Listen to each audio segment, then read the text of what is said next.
just an ordinary guy, trying hard to win me first prize.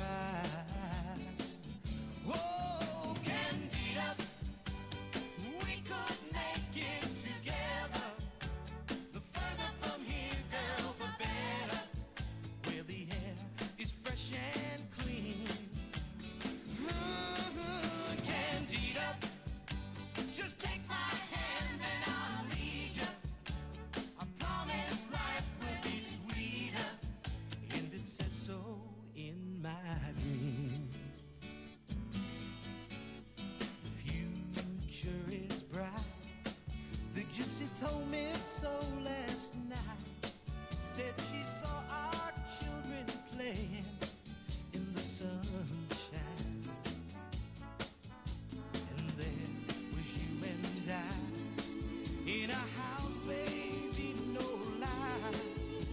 And all these things were yours and they were mine. Whoa, my Candida, we could make it together. The further from here, girl, the better. Where the air is fresh and clean. Candida, just take my hand and I'll lead you. I promise life will be sweeter, and it says so in my dreams.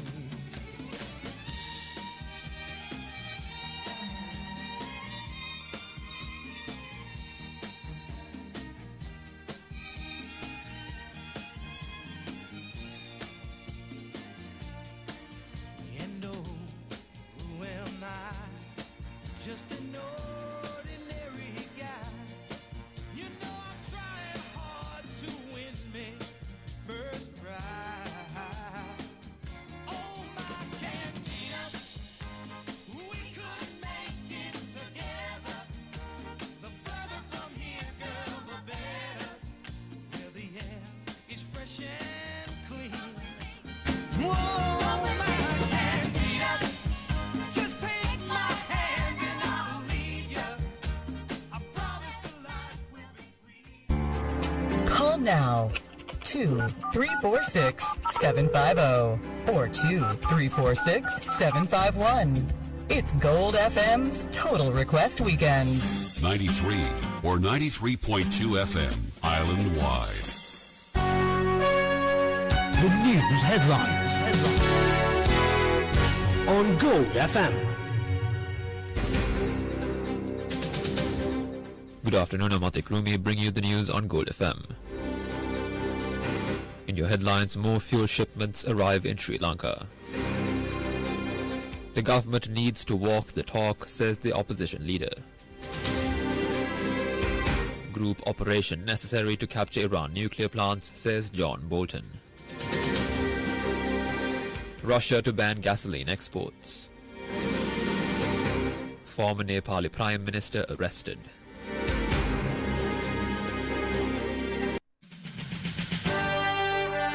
The top story on Gold FM.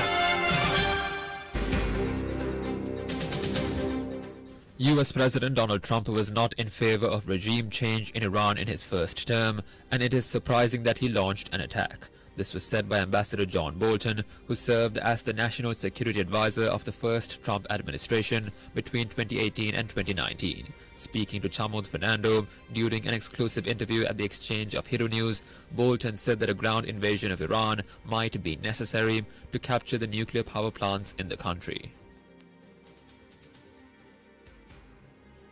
Is boots on the ground outlandish thought of a real possibility? Well, I can't speak for what Trump may try and do. I don't think there's a need to take Karg Island, the main Iranian lift facility, to move oil onto these tankers. I think you can block the Strait of Hormuz to make sure no Iranian oil leaves. There could well be a need for boots on the ground to secure the nuclear facilities, the key nuclear facilities at Natanz and Esfahan and Fordo, because the nuclear threat is the gravest, and we don't want that enriched uranium or centrifuges or other material or information relating to the nuclear program to fall into the wrong hands, into terrorist hands or into the hands of another rogue state that wants a nuclear weapon. Bolton then commented on Trump's Iran attack, which for him is surprising. Were you in those conversations before the U.S. Launching an attack towards Iran? Were you even a part of those conversations? In his first term, when I worked for him, he was against regime change in Iran. And I can't explain what changed his mind, but I hope he's thought through all the implications, all the questions that need to be answered to make this a successful operation. When quizzed on a ceasefire deal between Iran and the U.S., this is what he had to say.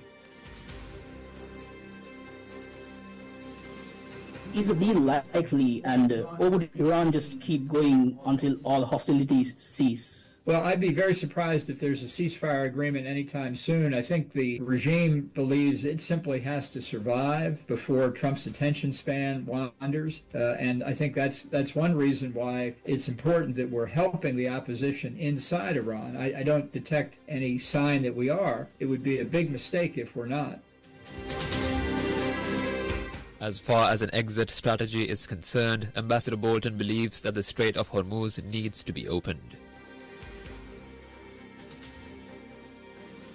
Ambassador Bolton, my final question for you. Do you actually think that there is an exit strategy from President Trump? Or is an exit strategy even possible the way things are going? Well, he always has an exit strategy by simply declaring victory. I don't think he can do that with the Strait of Hormuz closed, but if it were open, I could see that. The strategy should have been thought out in advance. You don't think up your strategy on the 27th day of the war. That's clear. And if the objective was regime change, it should have been planned out thoroughly, because you don't want a wounded regime in Tehran that will simply rebuild back to the same level of threat that it was a month ago, which would mean this whole effort had been wasted. That would be a real tragedy. The full interview with Ambassador Bolton is available in our Hero News International YouTube page and Hero News English Facebook page. Meanwhile, the US-based human rights activists news agency reports that 1,464 civilians, including 217 children, died during the first month of the conflict in Iran. The Israeli Defense Forces confirmed dropping over 12,000 bombs across the country, while US Central Command targeted more than 9,000 sites. In a major escalation, the aircraft carrier USS George H.W. Bush and its strike group are deploying to the Middle East, joined by guided missile destroyers USS Donald Cook and USS Mason. Meanwhile, speaking at the Future Investment Initiative in Miami, President Donald Trump claimed the military operation is crushing Iran and stated that 3,554 targets remain on the strike list. The president praised Saudi Arabian support while expressing disappointment in NATO's contribution to the campaign. Meanwhile, CBS News reports 12 American soldiers sustained injuries in an Iranian strike on the Prince Sultan Air Base, with 2 in serious condition. Despite the continued hostilities, U.S. Special Envoy Steve Witkoff expressed hope for diplomatic meetings with Iranian officials later this week to discuss a potential resolution.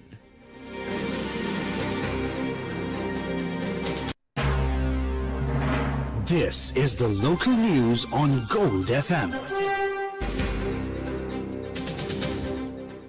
The Ceylon Petroleum Corporation confirms sufficient fuel stocks to prevent shortages during the approaching festive period. The entity announced the arrival of 3 tankers at the Colombo port. These shipments include 35,000 metric tons of petrol, 35,000 metric tons of diesel, and an additional combined cargo of 38,000 metric tons of both fuels. Speaking to media, CPC's Managing Director, Mayura Nettikumarage, had this to say, and in the interest of clarity, we refrained from dubbing his remarks. Metric ton 35000ක් සහිතව පැමිණි diesel නෞකාව ගොඩ බාලා ඉවර කරා. ඒ වගේම අද දිනේදී කංචල් නීතිගත සංස්ථාවට පැමිණි 92 පෙට්‍රල් සහ 95 පෙට්‍රල් රැගත් තමත් මෙට්‍රික් ටන් 35000ක නෞකාව මේ වෙද්දී කොළඹ රායේ ගොඩ බාමින් තියෙනවා. ඒ වගේම අද දිනේදී ලංකා IOC සමාගම වෙත පැමිණෙන මෙට්‍රික් ටන් 38000කට ආසන්නයේ තෙල් ප්‍රමාණයක් තියෙන ඩීසල් නෞකාවක් ගොඩ බෑම සඳහා සූදානම් කරලා තියෙනවා. ඒ අනුව ගත්තහම මේ මාසය තුල අපි බලාපොරොත්තු වෙච්ච සියලුම නෞකාවන් ඒ ආකාරයටම ලංකාවට සේන්දු වෙලා තියෙනවා. ඒ අනුව ගද්දී ඊළඟ මාසයේ සති දෙකේ එන නියමිත සියලුම නෞකාවන් මේ වෙද්දී එන බව ස්ථිර කරලා තියෙනවා. තෙල් ලබා ගැනීම සඳහා පිටත් වෙලා තියෙනවා. උත්සව සමයේදී කිසිදු තෙල් හිඟයක් ඇති වෙන්නේ නැහැ කියලා අපිට සාහවුරු කරන්න පුළුවන්. Meanwhile, Russian Deputy Prime Minister Alexander Novak instructed the Energy Ministry to draft a resolution banning gasoline exports starting the 1st of April. State-run news agency TASS reports the restriction will remain in place until the 31st of July.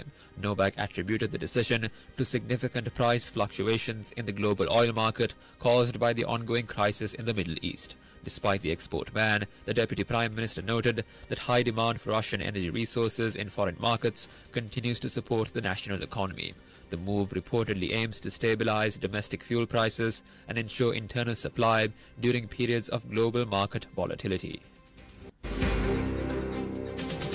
Opposition leader Sajid Premdas has stated that the government must now demonstrate results through action. He said this while speaking at a public gathering in Paliagoda. Former MP Professor Charita Herat and MP Mujibur Rahman also addressed the gathering, and in the interest of clarity, we refrained from dubbing their remarks.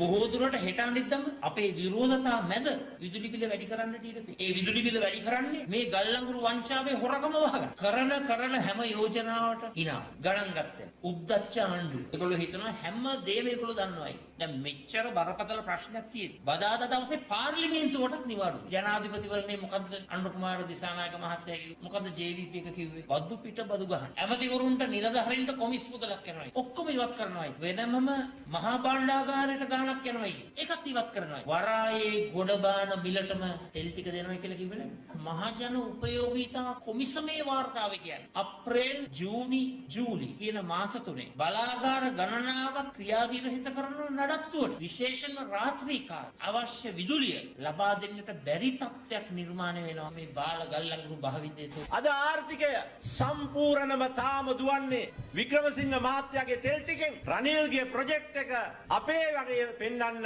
ඒ අය ලෑස්ති වෙනවා මිසක කිසිම විසඳුමක් එතන ගේන්නේ නැහැ. මට ආරංචි වුණා අර කොළඹ ඔටස් ක්ලබ් එක අවුරුදු 99කට බදු දෙන්න යනවායි කියලා. ව්‍යුහාත්මක වෙනසක් කරන්න රාජ්‍ය සම්පත් ප්‍රතිව්‍යුහගත කරන්න ආපු අය රාජ්‍ය සම්පත් මහදවල් අතයට විගුණන දැනට ඉස්සරහට යමින් ඉන්නවා. ජනාධිපතිතුමා පාර්ලිමේන්තුවට තුන්වෙනි දා යුද්ධේ පටන් අරන් දවස් දෙකෙන් ආව පාර්ලිමේන්තුව. ඇවිල්ලා අපිට කිව්වා කිසි ප්‍රශ්නයක් නැහැ. දවස් 43කට තෙල් තියෙනවා. තෙල් වල අඩුවක් නැහැ. ඒ හින්දා අපිට මේක අරුබුදයක් අපිට ඇති වෙන්නේ නැහැ කියලා ජනාධිපතිතුමා කිව්වා. ඊළඟට අපේ විපක්ෂ නායකතුමා ප්‍රශ්න කරාම විජිත හේරත් විදේශ ඇමතිතුමා කිව්වා හෝමෝස් වලින් නෙමෙයි අපිට තෙල් එන්නේ. අපිට තෙල් එන්නේ ඇවිල්ලා සිංගප්පූරුවෙන්. ඒ හින්දා අපිට හෝමෝස් ගවුවට අපිට ප්‍රශ්නයක් නැහැ. අපිට අගෝස්තු වෙනකන් තෙල් තියෙනවා කියලා කිව්වා. අපිට මතකයි 9 වෙනිදා වෙනකොට පෙට්‍රල් වල මිල වැඩි කරා. 21 වෙනිදා ආයි වැඩි කරා. ඊළඟට ගෑසුත් වැඩි කරා රුපියල් 300. මාධ්‍ය සාකච්ඡාවක් කියලා කිව්වේ මේ මූද මැදෙන් කොහේ හරි නැවක් යනවා නම් අඬගාලා ගන්න අපි සල්ලි තියෙනවා ප්‍රශ්නයක් නැහැ. ගියා හිතනවා මේ 3 wheel අල්ලනවා වගේ මේ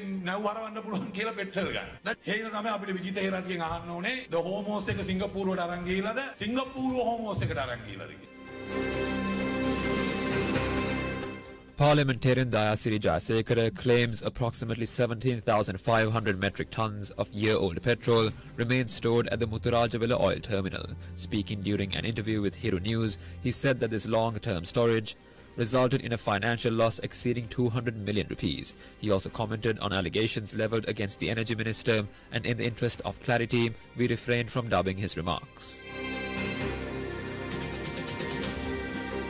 දැන් ඔබ කියන්නේ විදුලි බල ක්ෂේත්‍රයට කුමාර ජයකොඩි ආපු දවසේ ඉඳන් වංචා දූෂණ සිද්ධ වෙලා තියෙනවද? අති විශාල ප්‍රමාණයක් තියෙනවා. කොහොමද එහෙම නිකන් කියන්න බෑනේ. ඔප්පු කරන්න පුළුවන්ද? මේ රටේ වැඩියෙන්ම දැන් කතා වෙන එකනේ ගල්ලංගුරු පිළිබඳ කාරණේ. එක පැත්තකින් ගල්ලංගුරු වලින් අපි ප්‍රමිතියර නැති එකේ පාඩු විඳිනවා. අපි අර අඩු ටික පුරවන්න ඕන වෙලා තියෙන්නේ ඩීසල් වලින්. රුපියල් 20ට එකකයක් ගන්න තියෙන එක රුපියල් 100 ගන්නකට 78කට 80ට 100ට 120ට ගන්න ගියාම ඒකේ පාඩු තරන්න කාටද? ඒ දූෂණය නෙමෙයිද එතන? ගල්ලංගුරු වංචාවට අමතරව කුමාර ජයකොඩි විදුලි බල ඇමතිවරයා මැදිහත් වෙලා කරපු සහ ඔහුගේ කැමැත්ත පරිදි හරි ඔහු කිසියම් ආකාරයෙන් වක්‍රාකාරයෙන් හරි උදව් කරපු තව වංචා දූෂණ තියෙනවද? මේ ගණනාවක් තියෙනවා මට දැන් මෙතන මේ ඔක්කොම කියන්න බෑ. තව එකක් කියන්න දැන් ගණනාවක් කිව්වට පිළිගන්න බෑනේ. මුතුරාජවෙල තෙල් ටැංකිය එක තියෙනවා අවුරුද්දක් පරණ තෙල් ගෙන ආපුයෝ. හරි එච්චර කාලයක් තෙල් තියාගන්න පුළුවන්ද? මාත් ඒක තමයි කියන්නේ. ඊට පස්සේ ඒක කන්ටැමිනේටඩ් පෙට්‍රල් එනවනේ. ඒ ඔය බාල තෙල් බවට පත් වෙන්නේ ඔන්න ඕක තමයි. කොච්චර තොගයක් තියෙනවද එතන?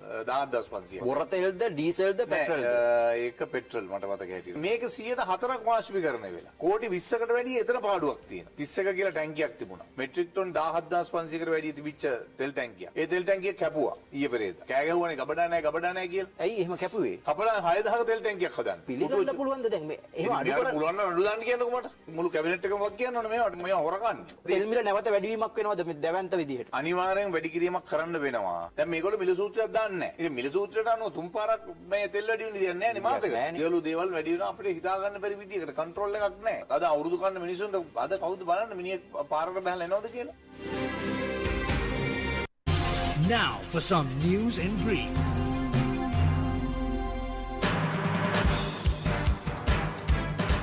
Negombo police arrested 45 foreign nationals, including Chinese, Malaysians and Cambodians, over allegations of engaging in fraudulent online business activities following raids at 2 locations in the Dungal Petia area.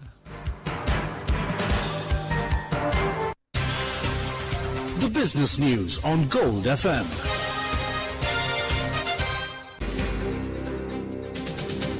India indicates a possible move to drop its opposition to the extension of a global agreement preventing tariffs on digital downloads and streaming. Senior diplomats suggest New Delhi may now support a 2-year extension of the moratorium, which faced expiration this month. While Commerce Minister Piyush Goyal previously called for a reconsideration of the deal, this latest development marks the first sign of a breakthrough during World Trade Organization talks in Cameroon.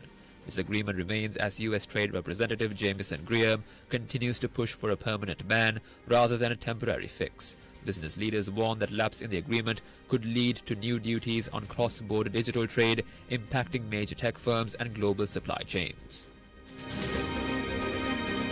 Candy, a leading clothing store of the country, opened its latest showroom in the hill capital of Kandy with a celebrated launch titled Kandy Norata. The latest shop opened this morning with a special event starting at 9:30 a.m. The new store is located at 851 Peradeniya Road. According to the clothing line, Kandy Norata marks a significant milestone in its expansion.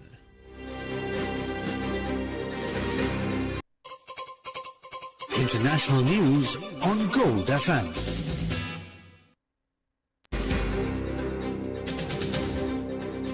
Nepal's former Prime Minister KP Sharma Oli was arrested today along with his former Home Minister Ramesh Lekhak as police investigate their alleged negligence in failing to prevent the deaths of 76 people during Gen Z anti-corruption protests last September. A government-appointed panel held Oli responsible for not acting to stop hours of firing that killed at least 19 protesters on the first day of the demonstrations, with the unrest ultimately forcing his resignation. Both were being held at the Kathmandu police office and are set to appear before the court tomorrow, though Oli was later transferred to a hospital due to his health condition. Entertainment news on Gold FM. The trailer for HBO's upcoming Harry Potter and the Philosopher's Stone series has become the most watched trailer in HBO and HBO Max history, amassing 277 million organic views across platforms in its first 48 hours, more than double the previous record. The series, starring newcomers Dominic McLaughlin as Harry Potter, Arabella Stanton as Hermione Granger, and Alistair Stout as Ron Weasley, also features John Lithgow as Dumbledore, Papa Essiedu as Snape, and Nick Frost as Hagrid. Based on J.K. Rowling's beloved fantasy novels, the show is set to debut on HBO and stream on HBO Max at Christmas 2026.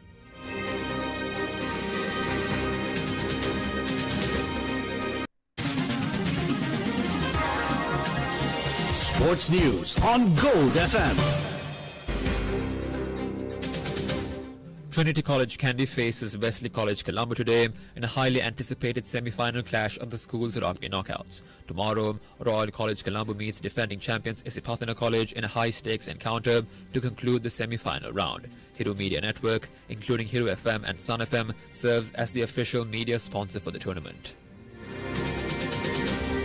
The 49th Mustangs Trophy between Royal College and St. Thomas's College is currently underway at the SSC in Colombo. Batting first after winning the toss, the Thomians are currently at 175 runs for the loss of 4 wickets. Jaden Amarveera is unbeaten at 90. That's it for the news. I'm Atik Rumi. Have a great day.